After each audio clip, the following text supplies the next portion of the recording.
Welcome to 7 news Telugu బులెటిన్ల ముందుగా headlines. ప్రధాని Modi Myanmar అధ్యక్షుడి కీలక భేటీ.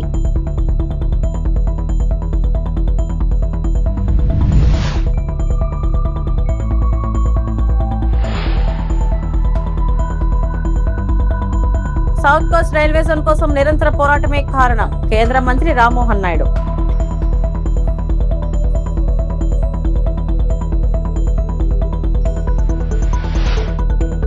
పన్ను ఎగవేతపై ఆంధ్రప్రదేశ్ ఉప ముఖ్యమంత్రి పవన్ కళ్యాణ్ ఆగ్రహం. పరిశ్రమలు, ప్రైవేట్ సంస్థలకు కఠిన హెచ్చరిక.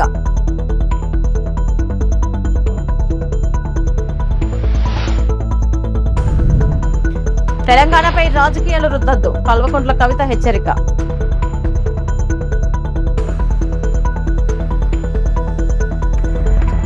భారత ప్రధాని నరేంద్ర మోడీ మయన్మార్ అధ్యక్షుడు యూ మిన్ ఆంగ్ హ్లైంగ్ తో కీలక ద్వైపాక్షిక సమావేశం నిర్వహించారు.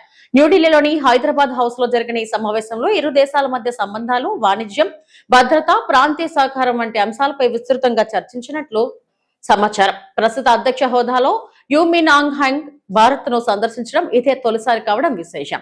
భారత్ మయన్మార్ ద్వైపాక్షిక సంబంధాలను మరింత బలోపేతం చేయడంతో పాటు పరస్పర ప్రయోజనాలకు సంబంధించిన అంశాలపై ఇరు దేశాల నేతలు అభిప్రాయాలు పంచుకున్నారు.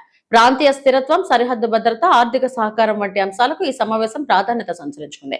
ఇరు దేశాల మధ్య స్నేహపూర్వక సంబంధాలు మరింత బలపడతాయని ఈ సందర్భంగా ఆశాభావం వ్యక్తమైంది. हैदराबाद हाउस से ये तस्वीरें आप देख रहे हैं। आपको बता दें कि म्यांमार के राष्ट्रपति भारत दौरे पर हैं। प्रधानमंत्री नरेंद्र मोदी से आज उनकी मुलाकात हो रही है हैदराबाद हाउस में, और म्यांमार के राष्ट्रपति के साथ उनका प्रतिनिधिमंडल भी भारत आया हुआ है और बहुत ही महत्वपूर्ण है प्रधानमंत्री नरेंद्र मोदी और म्यांमार के राष्ट्रपति की ये मुलाकात। आपको बता दें कि म्यांमार के राष्ट्रपति यू मिन आंग ह्लाइंग भारत यात्रा पर हैं और भारत और म्यांमार के संबंधों की अगर हम बात करें तो न केवल रक्षा और आर्थिक क्षेत्र में बल्कि सांस्कृतिक और आध्यात्मिक रूप से भी भारत और म्यांमार के रिश्ते बेहद ही प्रगाढ़ हैं, और इन्हीं रिश्तों को और भी गहरा करने के लिहाज से भारत के प्रधानमंत्री नरेंद्र मोदी और म्यांमार के राष्ट्रपति की ये मुलाकात बहुत ही महत्वपूर्ण और ख़ास मानी जा रही है। आपको बता दें कि म्यांमार के राष्ट्रपति ने अपनी भारत यात्रा की शुरुआत भगवान बुद्ध की ज्ञान स्थली बोध गया से की, और जो साफ तौर पर भारत की सांस्कृतिक और आध्यात्मिकता को दर्शाता है और भारत और म्यांमार के संबंधों को भी दर्शाता है। तो हैदराबाद हाउस से ये तस्वीरें हैं जहां प्रधानमंत्री नरेंद्र मोदी और म्यांमार के राष्ट्रपति के मध्य मुलाकात होनी है, द्विपक्षीय वार्ता होगी, और ये तस्वीरें साफ तौर पर भारत और म्यांमार के गहरे संबंधों के लिहाज से बहुत ही अहम और महत्वपूर्ण है। प्रधानमंत्री नरेंद्र मोदी से मुलाकात के बाद म्यांमार के राष्ट्रपति की मुलाकात भारत की राष्ट्रपति द्रौपदी मुर्मू से भी होनी है। वो राष्ट्रपति द्रौपदी मुर्मू से भी मुलाकात करेंगे, और ये तस्वीरें इस वक्त की हैदराबाद हाउस से।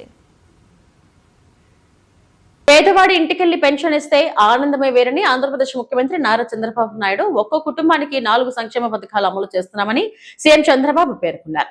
అసెంబ్లీలో మహిళలకు 33% సీట్లు ఇచ్చి రాజకీయంగా ఎదిగేలా చేస్తామని వ్యాఖ్యానించారు. రైతుల ఉత్పత్తులు ప్రపంచానికి ఎగుమతి చేసేలా చర్యలు తీసుకుంటామని తెలిపారు. గ్యాస్ ధరలు పెరిగినా మహిళలకు ఉచిత సిలిండర్లు సరఫరా చేస్తున్నామని చెప్పుకొచ్చారు. ప్రభుత్వ వ్యతిరేక ఓట్లు చేయవద్దని తాను పవన్ కళ్యాణ్ కలిశామని ప్రస్తావించారు. పింఛన్లు పెంచుతాం. పింఛన్ ఏప్రిల్ నుంచి, నేను ముఖ్యమంత్రి అయింది 12వ తారీఖు ఈ నెల, ఏప్రిల్ మే కూడా కలిపి మీ అందరికీ పింఛన్లు బకాయిలు కూడా ఇచ్చిన ఘనత ఎన్డీఏ ప్రభుత్వాన్ని. 4,000 రూపాయలు, 6,000 రూపాయలు, 10,000, 15,000 పూర్తిగా బెడ్కే పరిమితం అయితే 15,000 రూపాయలు ఇచ్చే ఏకైక ప్రభుత్వం భారతదేశంలో ఒక్క తెలుగుదేశం ఎన్డీఏ ప్రభుత్వమే. ఇంకొక పక్క ఇప్పటి వరకు 65,887 కోట్లు ఇచ్చాం. సంవత్సరానికి 32,000 కోట్లు అవుతుంది. ఒక పక్క గుంతలబడిన రోడ్లు, తాగేదానికి నీళ్లు లేని పరిస్థితి, ఇంకో పక్క అప్పులు మామూలుగా ఇచ్చేవాడు కూడా ముందుకు రాడు. అలాంటి పరిస్థితి నుంచి ఇప్పటి వరకు ఈ డబ్బులు ఇచ్చాం. సంవత్సరానికి మళ్ళీ 33,000 కోట్లు ఇవ్వాల్సి వస్తుంది, ఇస్తాం. ఇంకో పక్క మనతో సమానంగా బాగుండే రాష్ట్రాలు ఉన్నాయి, ఎవ్వరూ ఇవ్వడం లేదు. నేను ఎంత శ్రద్ధ పెట్టానంటే మొదటి తారీఖు వస్తే ఇమ్మనొచ్చు, నేను కూడా బటన్ నొక్కచ్చు, కానీ నేను నేరుగా వచ్చి ఆ పేదవాడి ఇంటికొచ్చి ఇంటి దగ్గర పింఛనిచ్చినప్పుడు నా అధికార యంత్రాంగం సరిగా పనిచేస్తున్నారా లేదా అని ఎప్పటికప్పుడు సమీక్షించినప్పుడు ఉండే ఆనందం మామూలు అప్పుడు రాదని చెప్పి కూడా నేను మీకు తెలియజేసిన. బటన్ నొక్కితే ఆ ఆనందం ఉండదు.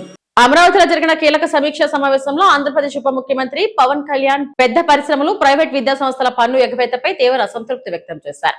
సాధారణ ప్రజలపై పన్నుల వసూళ్ల విషయంలో కఠినంగా వ్యవహరిస్తున్నప్పటికీ భారీ పరిశ్రమలు, ప్రైవేట్ విద్యా సంస్థలు స్థానిక సంస్థలకు చెల్లించాల్సిన పన్నులను బకాయిగా ఉంచడం ఆందోళన కలిగించే అంశమని పేర్కొన్నారు. పంచాయతీరాజ్ శాఖ అధికారులతో నిర్వహించిన సమీక్షలో గ్రామ పంచాయతీల ఆదాయ వనరులపై ప్రత్యేకంగా చర్చించిన ఉప ముఖ్యమంత్రి పన్నుల ఎగువేత కారణంగా స్థానిక సంస్థలు ఆర్థికంగా నష్టపోతున్నాయని ఆవేదన వ్యక్తం చేశారు. పరిశ్రమలు, ప్రైవేట్ విద్యా సంస్థల నుంచి రావాల్సిన బకాయి పన్నులను వెంటనే వసూలు చేయాలని అధికారులను ఆదేశించారు. గ్రామ పంచాయతీలు ఆర్థికంగా బలోపేతం కావాలంటే వాటికి రావాల్సిన ప్రతి రూపాయి ఆదాయం సకాలంలో చేరాల్సిందేనని పవన్ కళ్యాణ్ స్పష్టం చేశారు. పన్నులు చెల్లించకుండా తప్పించుకునే సంస్థలపై చట్టపరమైన చర్యలు తీసుకోవడంతో పాటు వసూళ్ల ప్రక్రియను వేగవంతం చేయాలని అధికారులకు ఆదేశించారు. ఇన్స్టిట్యూషన్స్, విద్యాలయాలు కావచ్చు సార్, పరిశ్రమలు కావచ్చు, ముందస్తు చర్యలు మొదటి విడతగా అంటే ఎన్ని పరిశ్రమలు ఉన్నాయి ఒక పంచాయతీ పరిధిలో, ఒక పరిశ్రమలు పంచాయతీలు ఎన్ని పరిధిలో ఎన్ని పంచాయతీలు ఉన్నాయి, దానికి పర్ క్యాపిటల్ కన్సంప్షన్ మన రోడ్లు వేయటం దగ్గర నుంచి కానీ, మనం చెత్త సేకరణకు కానీ, వాళ్ళు వచ్చే వదిలే పొల్యూషన్ కానీ, మంచినీళ్ళు కానీ ఎంత ఖర్చు పెడుతున్నాం, తద్వారా మనకి ఎంత వస్తుంది. ఒక 10,000 రూపాయలు సంపాదించే ఒక ఉద్యోగి మీద కూడా భారం పెడుతున్నాం, కానీ ఒక 100 కోట్లు, 10 కోట్లు, 20 కోట్లు సంపాదించే వాళ్ళ మీద మనం అసలు సంబంధం లేకుండా ట్యాక్స్ వదిలేస్తున్నాం. I feel it is a gross injustice. Even if any political leaders are doing it also it's gross injustice. అది అది ఎన్డీఏలో ఉన్న కూటమి ఉన్న రాజకీయ నాయకులైనా కావచ్చు. అంటే ముందు మేము అకౌంటబిలిటీ ఫిక్స్ చేసుకోకుండా మేము ఎలా మాట్లాడతాం. అందుకని దానికి అంటే ఉదాహరణకి పంచాయతీలు ఈ మధ్య నేను రివ్యూ చేస్తున్నప్పుడు ఫిల్టర్ బెడ్స్ రిపేర్లకి డబ్బులు లేవని చెప్తాను. దానికి కనీసం అన్ని పంచాయతీలకి మనకున్న 13,326 పంచాయతీలకిను దాని సంబంధిత గ్రామాలకు కావచ్చు, హ్యామ్లెట్స్కి వీ నీడ్ అరౌండ్ 88 crores, 88 కోట్ల రూపాయలు కావాలి మనకి. అసలు వీళ్ళు వదిలేసే డబ్బు చూస్తే, ఒక్కొక్క చోట వదిలేసే డబ్బు చూస్తే, అది ఒక్క ఉదాహరణకి ఆంధ్ర పేపర్ మిల్స్ 13 కోట్లు కట్టాలి. ఆ లెక్కల్లో చూస్తే ప్రాపర్ అసెస్మెంట్ చేస్తే కనీసం తక్కువలో తక్కువ అన్ని పరిశ్రమలు కనుక పే చేస్తే నాకు తెలుసు ఫిల్టర్ బెడ్స్ ఇష్యూ ఉండదు ఆ ఏరియా వరకు. వాళ్ళేమో డబ్బులు కట్టరు, మనమేమో అధికారులేమో రాజకీయ ఒత్తిళ్ళు కావచ్చు, లేదంటే ఇబ్బందులు కావచ్చు, భయాలు కావచ్చు, కానీ మనం వదిలేయటం వల్ల జనం సఫర్ అవుతున్నారు, పంచాయతీలు సఫర్ అవుతున్నాయి, చెడ్డ పేరు ప్రభుత్వానికి వస్తుంది. అందుకని ఒక్కసారి మీరు నాకు ఒక ప్లాన్ ఆఫ్ యాక్షన్ ఇవ్వండి సార్. యాజ్ మీరు కంతిలాల్ దండే గారిని కూడా నా రిక్వెస్ట్ ఏంటంటే, మీరు ఇప్పటికీ అంటే చాలా వేగ్, ఇట్స్ నాట్ రైట్, అంటే నాట్ ఒక రైట్ ఫిగర్ కూడా కాదు, ఒక అందాజు, ఒక పెండింగ్ డ్యూస్ పరిశ్రమల నుంచే నాకున్న ఈ రిపోర్ట్ కూడా నాకు రైట్ కాదు. శ్రీకాకుళం జిల్లా ఇచ్చాపురం రైల్వే స్టేషన్ లో ఆనందోత్సాహాలు వెల్లివిరిశాయి. దశాబ్దాలుగా ఉత్తరాంధ్ర ప్రజలు ఎదురు చూస్తున్న విశాఖపట్నం రైల్వే జోన్ కళ సాకారం కావడంతో ప్రజలు సంబరాలు జరుపుకున్నారు. ఈ సందర్భంగా కేంద్ర మంత్రి రామ్మోహన్ నాయుడు మాట్లాడుతూ సౌత్ కోస్ట్ రైల్వే జోన్ ఏర్పాటు వెనుక అనేక సంవత్సరాల పోరాటం, ప్రజల ఆకాంక్షలు, నాయకుల కృషి ఉన్నాయని తెలిపారు. విశాఖపట్నం కేంద్రంగా ఏర్పడిన ఈ కొత్త రైల్వే జోన్ వల్ల లక్షలాది మంది ప్రయాణికులకు మెరుగైన సేవలు అందడంతో పాటు ఉత్తరాంధ్ర అభివృద్ధికి కొత్త అవకాశాలు ఏర్పడతాయని పేర్కొన్నారు. ఇచ్చాపురం రైల్వే స్టేషన్ అభివృద్ధికి 12 కోట్ల నిధులు మంజూరు చేసినట్లు వెల్లడించిన ఆయన ప్రాంతంలో ఉన్న రైల్వే వంతెనల సమస్యల పరిష్కారానికి కూడా చర్యలు తీసుకుంటామని హామీ ఇచ్చారు. ఉత్తరాంధ్ర అభివృద్ధిలో రైల్వే రంగం కీలక పాత్ర పోషిస్తుందని పేర్కొన్న కేంద్ర మంత్రి ఈ జోన్ సాధనకు సహకరించిన ప్రధానమంత్రి నరేంద్ర మోడీ, ముఖ్యమంత్రి నారా చంద్రబాబు నాయుడు, ఉప ముఖ్యమంత్రి పవన్ కళ్యాణ్లకు ప్రత్యేక కృతజ్ఞతలు తెలిపారు. ఇచ్చాపురం ఇకపై రాష్ట్రానికి చివరి ప్రాంతంగా కాకుండా అభివృద్ధికి ద్వారంగా మారబోతుందని రామ్మోహన్ నాయుడు విశ్వాసం వ్యక్తం చేశారు. విశాఖ రైల్వే జోన్ ఏర్పాటు ఉత్తరాంధ్ర ప్రజల చిరకాల ఆకాంక్ష నెరవేరిన చారిత్రక ఘట్టంగా స్థానికులు అభివర్ణిస్తున్నారు. ఆంధ్రప్రదేశ్ రాష్ట్రానికి సరికొత్త railway zone, south coast railway zone సాధించుకోవడం అనేది నాకెంతో గర్వంగా ఉంది, ఆనందంగా ఉందని కూడా మీ అందరితో పాటు పంచుకుంటున్నాను. అయితే రైల్వే జోన్ సాధించినప్పటికీ ఇక్కడ ఉన్నటువంటి ముఖ్యంగా మన ప్రజల్లో ఒక ఆందోళన ఉండింది. ఇది అంతా కూడా పలాస వరకు ఖుర్దా రోడ్ లో ఉన్న ఈ స్టేషన్స్ అన్ని కూడా, ఈ ఖుర్దా రోడ్ స్టేషన్లన్నీ కూడా అట్టే ఉండిపోతే, జోన్ పలాస వరకే పరిమితం అయిపోతే మేము మళ్ళీ అధోగతిలోనే ఉండిపోతామని అంటే రైల్వే మంత్రి అశ్విని వైష్ణవ్ గారితో మాట్లాడి ఎట్టి పరిస్థితుల్లో ఇచ్చాపురం వరకు ఈ కొత్త railway zone south coast railway zone లోనే ఉండాలనంటే మొన్న ఏప్రిల్ 2వ తేదీన ఒక కొత్త సర్క్యులర్ ఆర్డర్ కూడా రిలీజ్ చేసి ఇచ్చాపురం నుంచి పలాస వరకు ఉన్నటువంటి 7 ప్రధానమైనటువంటి స్టేషన్లు సౌత్ కోస్ట్ విశాఖపట్నంలో డివిజన్ లో కలపడం కూడా ఒక చరిత్ర అనేది సందర్భంగా తెలియజేసుకుంటున్నాను. మన రాష్ట్రంలో మన డిఆర్ఎం మన జిఎం దగ్గరే కూర్చొని మన సమస్యలన్నీ కూడా పరిష్కరించుకునే అవకాశం ఈ కొత్త రైల్వే జోన్ ద్వారా మనకి దక్కిందని కూడా తెలియజేస్తున్నాను. నాకు ఎప్పుడూ కూడా ఒకే నమ్మకం, రైల్వేస్ ని కానీ మనం అభివృద్ధి చేసుకోగలిగితే ఆ ప్రాంతం అభివృద్ధి చెందుతుంది, జిల్లా అభివృద్ధి చెందుతుందని. ఈ మాట ఎందుకు చెప్తున్నానంటే గతంలో స్వర్గీయ కింజరాపు ఎర్రన్నాయుడు గారు స్టాండింగ్ కమిటీ రైల్వేకి చైర్మన్ గా ఉన్నప్పుడు మన శ్రీకాకుళం జిల్లాలో రైల్వే తాలూకా సమస్యలన్నిటి మీద కూడా దృష్టి పెట్టి ఎంతో కొంత మన దగ్గర అభివృద్ధి జరిగిందనంటే దానికి ప్రధాన కారణం స్వర్గీయ కింజరాపు ఎర్రన్నాయుడు గారు అనేది మళ్ళీ గుర్తు చేస్తున్నాను. ఆ రోజు మనకి మెయిన్ లైన్ కానివ్వచ్చు, నౌపాడ నుంచి గునుపూర్ వెళ్లే లైన్ కానివ్వచ్చు, ఈ 2 లైన్ల మీద కూడా పెద్దగా దృష్టి పెట్టి స్టాపులు తీసుకొని రావడం, కొత్త ట్రైన్స్ వేయించడం, అలాగే విశాఖ ట్రైన్ కూడా ఆ రోజు వచ్చిందనంటే ఎర్రన్నాయుడు గారి కారణమని తెలియజేస్తున్నాను. ఎర్రన్నాయుడు గారి ట్రైన్ అని చెప్పి ఒక ప్రత్యేకంగా ప్యాసింజర్ ఎక్స్ప్రెస్ కూడా ఆయన ఆధ్వర్యంలోనే ఆ రోజు మొదలు పెట్టారు. ఆ యొక్క కార్యక్రమాలన్నీ, ఆ రైల్వే ఆశయాలన్నీ ముందుకు నడిపిస్తూ గత 12 సంవత్సరాలుగా నా భుజాల మీద సమస్యలు వేసుకొని నేను కూడా పోరాటం చేశాను. ఆ పోరాట ఫలితం వల్లే ఈ రోజు రైల్వే జోన్ కూడా మనం సాధించుకున్నాం. దాంతో పాటు మన జిల్లాలో రైల్వేస్ కి సంబంధించి ఎన్నో ప్రధానమైన కార్యక్రమాలు కూడా మనం పూర్తి చేశాం. తెలంగాణ అంశంపై ఆంధ్రప్రదేశ్ ఉప ముఖ్యమంత్రి పవన్ కళ్యాణ్ ఉద్దేశించి తెలంగాణ మంత్రి పొన్నం ప్రభాకర్ ఘాటు వ్యాఖ్యలు చేశారు. తమ ఇంట్లో ఉన్న రాయిని తొలగించలేని వారు ఇక్కడ రాళ్ల గురించి మాట్లాడటం సరికాదని వ్యాఖ్యానించారు. ఆంధ్రప్రదేశ్ ఉప ముఖ్యమంత్రిగా ఏదైనా చేయగలిగితే అక్కడి సమస్యలపై దృష్టి పెట్టాలని సూచించారు. తెలంగాణలో కొత్తగా చిచ్చుపెట్టే ప్రయత్నాలను ఎవరూ సహించరని, రాష్ట్ర ప్రజల మనోభావాలను దెబ్బతీసే చర్యలను అంగీకరించబోమని స్పష్టం చేశారు. తెలంగాణ రాష్ట్ర సాధన కోసం జరిగిన ఉద్యమాన్ని ప్రస్తావిస్తూ రాష్ట్ర ఏర్పాటు సమయంలో 11 రోజుల పాటు ఆహారం తీసుకోకుండా ఉద్యమించిన నాయకులు, కార్యకర్తల త్యాగాలను గుర్తు చేశారు. తెలంగాణపై కపట ప్రేమను ప్రదర్శిస్తూ మొసలి కన్నీరు కార్చే రాజకీయాలను రాష్ట్ర ప్రజలు అంగీకరించారని మంత్రి పొన్నం ప్రభాకర్ అన్నారు. తెలంగాణ గౌరవం, ఆత్మగౌరవాన్ని కాపాడే విషయంలో ప్రభుత్వం రాజీ పడదని ఈ సందర్భంగా స్పష్టం చేశారు. గూట్ల రాయదీలనోడు ఏట్ల రాయదీస్తున్నాట.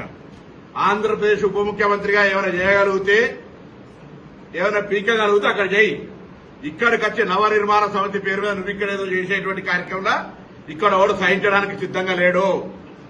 తెలంగాణ ఏర్పడితే 11 రోజులు అన్నం తినటువంటి వెధవాచి ఇక్కడ మా తెలంగాణ పట్ల ఏదో ముసలి కన్నీరు గారితో ఒప్పుకోం. వాస్తవంగా పవన్ కళ్యాణ్ నటుడు. అది విలన్ వేషమైనా, గుండా వేషమైనా, హీరో వేషమైనా, రౌడీజమైనా, ప్రేమించే విషయమైనా, ఎంతమందిని నిజ జీవితమా సినిమా జీవితమా ఎన్ని చేసినా దట్ ఈస్ యువర్ ఇండివిజువల్. ఈ రోజు కూడా తెలంగాణలో రెచ్చగొట్టేటువంటి విద్వేషపూరితమైన వ్యాఖ్యలు మాట్లాడడం ద్వారా తెలంగాణ వాతావరణాన్ని కలుషితం చేయాలి అనేటువంటి రేటు ఫిక్స్ చేసుకుని భారతీయ జనతా పార్టీ తోటి తెలంగాణలో ఈ నటన స్టార్ట్ చేసిండు. తెలంగాణ రక్షణ సేన అధ్యక్షురాలు కల్వకుంట్ల కవిత చేసిన వ్యాఖ్యలు రాజకీయ వర్గాల్లో చర్చనీయాంశంగా మారాయి. తెలంగాణ ఉద్యమ ఆకాంక్షలపై నిర్వహించిన రౌండ్ టేబుల్ సమావేశంలో మాట్లాడిన కవిత ఆంధ్రప్రదేశ్ రాజకీయ నాయకులపై తీవ్ర విమర్శలు చేశారు. రాష్ట్ర విభజన జరిగి 13 సంవత్సరాలు గడిచినా రాజధాని నిర్మించుకోలేని వారు తెలంగాణపై తమ రాజకీయాలను రుద్దేందుకు ప్రయత్నించవద్దని ఆమె వ్యాఖ్యానించారు. తెలంగాణ ప్రజలను అవమానించేలా మాట్లాడటం, మేధావులను లక్ష్యంగా చేసుకుని విమర్శలు చేయడం సహించబోమని హెచ్చరించారు. తెలంగాణ ప్రజల ఆత్మగౌరవాన్ని దెబ్బతీసే ప్రయత్నాలు ఎవరైనా చేసినా తెలంగాణ రక్షణ సేన మౌనంగా ఉండదని స్పష్టం చేశారు. హైదరాబాద్ లో నివసిస్తున్న ఆంధ్ర ప్రాంత ప్రజలు తమ వారేనని, వారిని ఎన్నో ఏళ్లుగా తెలంగాణ ప్రజలు ఆదరిస్తూ రక్షిస్తూ వస్తున్నారని కవిత పేర్కొన్నారు. తెలంగాణ ఏర్పాటుకు జరిగిన ఉద్యమం వెనుక ఉన్న ఆకాంక్షలను కాపాడుకోవడం ప్రతి ఒక్కరి బాధ్యత అని ఆమె అన్నారు. ఈ వ్యాఖ్యలు ప్రస్తుతం 2 తెలుగు రాష్ట్రాల రాజకీయాల్లో కొత్త చర్చకు దారితీశాయి. పవన్ కళ్యాణ్ గారు ఆయన మీద ప్రొఫెసర్ నాగేశ్వరరావు గారు ఒక మాట మాట్లాడారు. అట్లనే నిన్న మన పాశం యాదగిరి అన్న ఒక మాట మాట్లాడంగానే ఇక్కడ వాళ్ళ ఏజెంట్ ఉన్నాడు కాబట్టి ఆంధ్ర పోలీసు వాళ్ళు మా మేధావులు ఇంటికి వస్తారు. ఇట్లా చేస్తే మాత్రం ఊరుకోం, క్వశ్చనే లేదు. మాకు అన్ని రైట్స్ ఉన్నాయి, మేము అనుకున్నది మేము ఖచ్చితంగా చెప్తాం. రాజకీయంగా దమ్ముంటే దాన్ని ఎదుర్కోండి. మీ కాడ రాజధాని కట్టుకున్నాడు రాదు శాత కాదు, కానీ ఇడికి వచ్చాక తెలంగాణ నవనిర్మాణం చేస్తాడు. మా పని మేము చేసుకుంటాం, మా నిర్మాణం మేము చేసుకుంటాం, మా కథలు మేము పడతాం. రాష్ట్రం విడిపోయింది, ప్రజలు విడిపోలే. మీరు ప్రజల మధ్యలో చిచ్చు పెట్టకండి. చిచ్చు పెడితే మాట్లాడేటోళ్ళు లేరు, ఊరుకుంటోళ్ళు లేరు అనుకుంటారేమో. ఇగో ఈ జెండా రాకముందు లెక్క వేరే, ఇప్పుడు లెక్క వేరే. టీఆర్ఎస్ 2.0 ఇక్కడ, టీఆర్ఎస్ 2.0 ఇక్కడ పెట్టుకుంటే మాత్రం మంచిగా ఉండదు. ఇది వరకు ఒకసారి పెట్టుకున్నారు, రాష్ట్రం వచ్చింది, ఈసారి మూతి పనులు రాలిపడతాయి. కాబట్టి మీరు మా ప్రజల్ని తక్కువ చేసి మాట్లాడడం, మా మేధావుల మీద చేయాలనుకోవడం, లేనిపోని సాంస్కృతిక పెత్తనం మా మీద రుద్దాలనుకోవడం, మీకు అక్కడ రాజధాని కట్టుకోవడం చేతగాక మీ పొలిటికల్ పంచాయతీలను తీసుకొచ్చి మా మీద రుద్దడం. ముందు మీ రాజధాని కట్టుకోండి. మా జిహెచ్ఎంసీ ఎన్నికలలో పోటీ చేసే విషయం మీరు మళ్ళీ ఆలోచించారు. మా జిహెచ్ఎంసీలో ఇక్కడ సెటిల్ అయ్యి ఇక్కడ ఉన్నటువంటి ఆంధ్ర బిడ్డలు మా వాళ్ళు. గత 12 ఏళ్ళుగా వాళ్ళని మేము కడుపులో పెట్టుకొని కాపాడుకున్నాం. ఇంకా ఎన్ని ఏళ్ళైనా అట్లనే కాపాడుకుంటాం. తెలంగాణ వాళ్ళం ఎవరిని ఇబ్బంది పెట్టేటోళ్ళం కాదు. చుట్టపు చూపుగా వచ్చినా, ఇంటికి వచ్చినా వాళ్ళని ఉన్నాం. వాళ్ళు మన దగ్గరే ఉన్నారు, మన దగ్గరే సెటిల్ అయిన, వాళ్ళతో ఇబ్బంది లేదు. రాజకీయంగా పెత్తనం చేస్తాం, సెక్రటేరియట్లో ఏలు పెడతాం, మీ విధానాలలో ఏలు పెడతాం, మీ నీళ్లు దోసుకుంటామంటే మాత్రం ఊరుకునేది ఉండదు. ఖచ్చితంగా చెప్తా ఉన్నాం. మంగళగిరిలోని తెలుగుదేశం పార్టీ కేంద్ర కార్యాలయంలో నిర్వహించిన మీడియా సమావేశంలో AP sports authority chairman Ravi Naidu మాజీ ముఖ్యమంత్రి వైఎస్ జగన్మోహన్ రెడ్డిపై తీవ్ర విమర్శలు చేశారు. ముఖ్యంగా డిఎస్సి వ్యవహారాన్ని ప్రస్తావించిన రవి నాయుడు జగన్ పాలనలో తీసుకున్న నిర్ణయాలు ఆంధ్రప్రదేశ్ యువతకు తీవ్ర అన్యాయం చేశాయని ఆరోపించారు. ఉద్యోగాల భర్తీ విషయంలో నిర్లక్ష్యం కారణంగా వేలాది మంది నిరుద్యోగ యువకులు ఇబ్బందులు ఎదుర్కొన్నారని పేర్కొన్నారు. డిఎస్సి నియామకాల విషయంలో సరైన ప్రణాళిక లేకపోవడం వల్ల అభ్యర్థుల భవిష్యత్తు దెబ్బతిన్నదని విమర్శించారు. ప్రస్తుత ప్రభుత్వం యువతకు ఉపాధి అవకాశాలు కల్పించడంతో పాటు పారదర్శకంగా ఉద్యోగ నియామకాలు చేపట్టేందుకు కట్టుబడి ఉందని రవినాయుడు తెలిపారు. గత ప్రభుత్వ తప్పిదాలను సరిదిద్దుతూ యువతను ఆశయాలను నెరవేర్చే దిశగా కూటమి ప్రభుత్వం పనిచేస్తుందని ఆయన పేర్కొన్నారు. డిఎస్సి అంశంపై మాజీ సీఎం జగన్ ప్రజలకు సమాధానం చెప్పాలని ఈ సందర్భంగా రవినాయుడు డిమాండ్ చేశారు. కూటమి అధికారంలోకి వస్తానే చంద్రబాబు నాయుడు గారు మొదటి సంతకం డిఎస్సిపై సంతకం చేశారు. అది కూడా 16,300 పై చిలుకు పోస్టులకు సంతకం పెట్టారు. సంతకం పెట్టిన వారం నుంచే కుట్రలు మొదలయ్యాయి, కుట్ర కోణాలు మొదలయ్యాయి.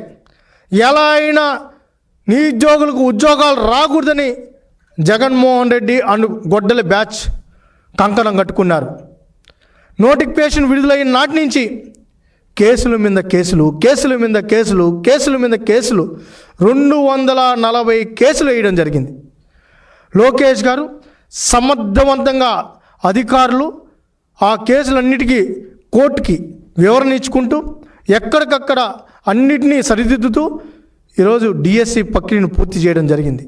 సుప్రీంకోర్టుకి వెళ్ళారు డిఎస్సి నిర్వహించకూడదని, కోట్లు ఖర్చు పెట్టారు డిఎస్సి నిర్వహించకూడదు, నిరుద్యోగులకు ఉద్యోగాలు రాకూడదు, టీచర్ పోస్టులు భర్తీ కాకూడదని చెప్పి కోట్లు ఖర్చు పెట్టిన ఈ గొడ్డల బ్యాచ్ ఈరోజు ఏదో నిరుద్యోగులకు మేము అండగా ఉంటామన్నట్టు నాటకాలు మొదలుపెట్టారు. మేము అడుగుతున్నాం సూటిగా, ఎందుకు కోర్టుకు వెళ్ళావు జగన్మోహన్ రెడ్డి అని బ్యాచ్ మేము సూటిగా అడుగుతున్నాం. డిఎస్సి నిర్వహించకూడదని నీ టీం ఎందుకు కోర్టుకు వెళ్ళింది? ఎందుకు కేసులు పెట్టింది? ఎందుకు కోర్టు ఖర్చు పెట్టి డిఎస్సిని ఆపాలని చూశారు? నిరుద్యోగులారా గమనించండి, నిరుద్యోగులారా గ్రహించండి.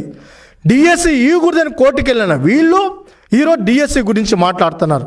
డిఎస్సి గురించి వీళ్ళు మాట్లాడే అర్హత ఉందా అని అడుగుతున్నాం. మేము అడుగుతున్నాం సూటిగా.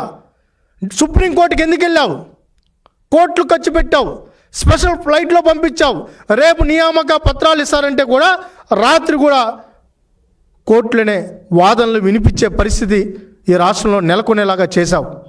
ఇంత నీచంగా ప్రవర్తించి నిరుద్యోగులపై గొడ్డలి పోటీ వేస్తే నిరుద్యోగులకు ఒక అన్నలాగా నారా లోకేష్ గారు దగ్గరుండి 16,000 డిఎస్సి పోస్టులు భర్తీ చేసి కుటుంబం మొత్తాన్ని పిలిపించి భోజనం పెట్టి వాళ్ళకి ఆ నియామక పత్రాలు అందించిన తర్వాత వాళ్ళు ఆనందంగా 6-7 నెలలు ఉద్యోగాలు చేసుకుంటూ ముందుకెళ్తుంటే ఈరోజు అబాండాలు వేస్తారా? తిరుపతిలోని శ్రీ తాతయ్యగుంట గంగమ్మ తల్లి ఆలయాన్ని ప్రముఖ బుల్లితెర నటుడు మొగిల రేఖలు సీరియల్ ద్వారా ప్రేక్షకాదరణ పొందిన ఇంద్రనీల్ కుటుంబ సమేతంగా దర్శించుకున్నారు. ఈ సందర్భంగా ఆలయ చైర్మన్ మహేష్ యాదవ్ ప్రత్యేక స్వాగతం పలికి అమ్మవారి దర్శనం చేయించారు. ప్రముఖ బుల్లితెర నటుడు ఇంద్రనీల్ తన కుటుంబ సభ్యులతో కలిసి తిరుపతిలోని శ్రీ తాతయ్యగుంట గంగమ్మ తల్లి ఆలయానికి విచ్చేశారు.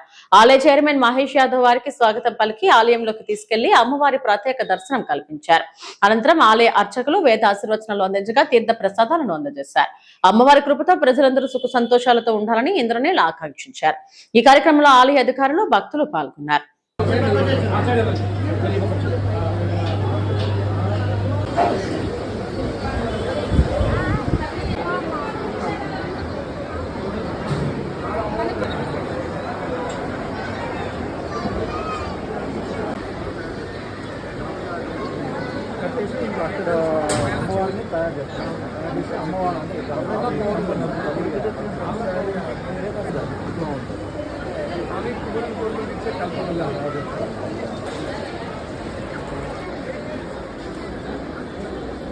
నిన్న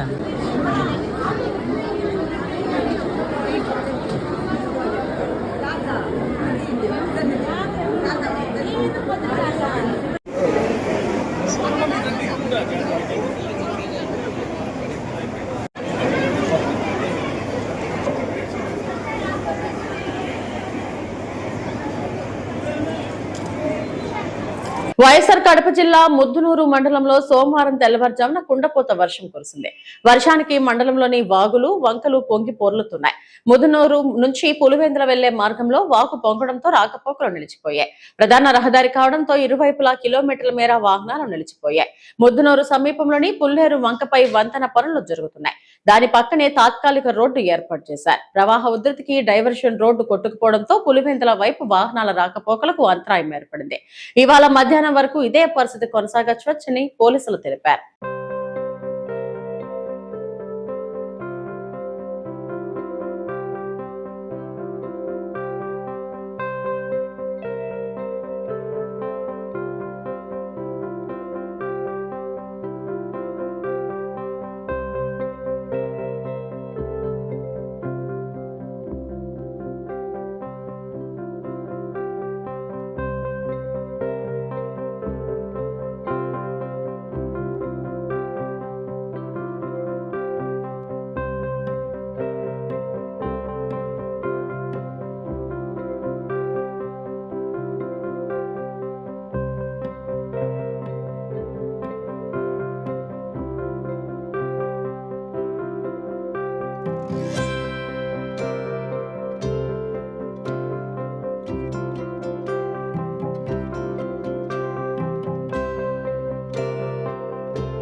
ఆంధ్రప్రదేశ్ విభజన సందర్భంగా ఇచ్చిన హామీ మేరకు కేంద్ర ప్రభుత్వం విశాఖపట్నం కేంద్రం చేసుకుని రైల్వే మంజూరు చేయడం హర్షదక విషయమని రేణిగుంట రైల్వే పెన్షనర్స్ ఫెడరేషన్ సభ్యులు సంతోషం వ్యక్తం చేశారు. ఈ సందర్భంగా రేణిగుంట రైల్వే స్టేషన్ వద్దనున్న గాంధీ విగ్రహం వద్ద మిఠాయిలు పంచిపెట్టారు.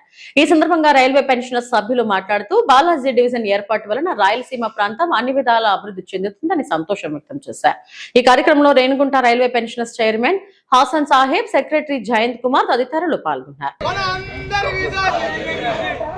అందరి విజన్ కావాలి కావాలి కావాలి కావాలి కావాలి కావాలి మన అందరి విజన్ మన అందరి విజన్. ఆంధ్రప్రదేశ్ విభజన సందర్భంగా భారత ప్రభుత్వము మనకు ఒక రైల్వే జోన్ను ఇస్తానని వాగ్దానం చేసింది.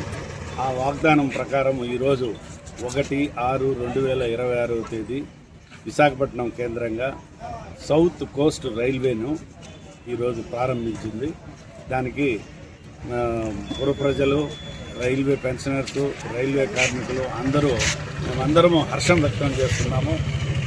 కేంద్ర ప్రభుత్వానికి ధన్యవాదాలు తెలియజేస్తున్నాము. ఈ 30 సంవత్సరాల నుంచి నా కోరిక, నేను చిన్నప్పుడు డిగ్రీ చదువుకునేటప్పటి నుంచి కూడా గుట్టకల్ల దూరము మాకు డివిజన్ ఉంటే బాగుంటుంది అనేది. తర్వాత మేము ఉద్యోగాలకు వచ్చి మేము రిటైర్డ్ కూడా అయినాము. ఆ కళ సాకారం కాలేదు. ఈ సందర్భంగా ఎలాగో మాకు జోన్ ఇచ్చారు, అలాగే బాలాజీ డివిజన్ కూడా మాకు ఏర్పాటు చేస్తే ఇక్కడ పరిసర ప్రాంతాల వాళ్ళ వ్యాపారస్తులకు కానీ ప్రయాణికులకు కానీ ఈ తిరుపతిలో కేంద్రంగా ఉండడం వల్ల మంచి మెడికల్ ఫెసిలిటీసు, ఎడ్యుకేషనల్ ఫెసిలిటీసు అన్నీ డెవలప్ అవుతున్నాయి. కాబట్టి ప్రభుత్వం మరొకసారి ఆలోచించి మాకు బాలాజీ డివిజన్ను ఏర్పాటు చేయవలసిందిగా మేము డిమాండ్ చేస్తూ ఉంటాము. మా బాలాజీ సమితి కమిటీ కన్వీనరు పప్పాల గిరిధర్ గారు, ఆయన కొంచెం బయట ప్రోగ్రాం ముందుగానే ప్రీ ప్రోగ్రాము ఈ జోనును ప్రారంభించే దినం ఈరోజు సడన్గా వచ్చిన దానివల్ల ఆయన ప్రోగ్రాం ప్రకారం వెళ్ళిపోయారు. కానీ ఆయన మనసంతా ఇక్కడనే ఉంది. ఆయన కూడా ఇప్పుడు ఇది ఎట్లా జరుగుతుంది, ఏమి ఏర్పాట్లు చేస్తున్నారు, ఆయనకు కూడా ఈ సందర్భంగా మేము కృతజ్ఞతలు తెలియజేస్తాం. ఇవి ఇప్పటివరకు నా బులెటిన్ అప్డేట్స్.